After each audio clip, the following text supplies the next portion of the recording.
kuti huni idzi dzingadaroko dziridzo dzinopuwa vantu panomboende magetsi paya. Mbuya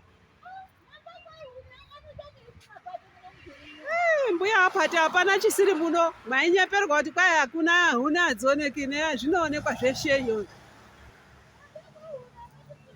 Eya hapana chisiri muno. Handiropi bhazi ratakauya naro ere muzanziri. Katika rinohambira wange unono. Handiti munotoriona iro rimweniro.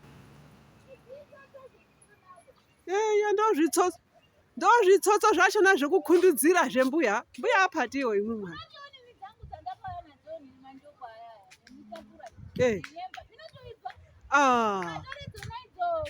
Eya idzi ndomba ndidzo mbuya apati. Handiti munodziona nemuwayo. Eya zveshe zvinoitwa mbuya apati wowe. Baba angu dziya we.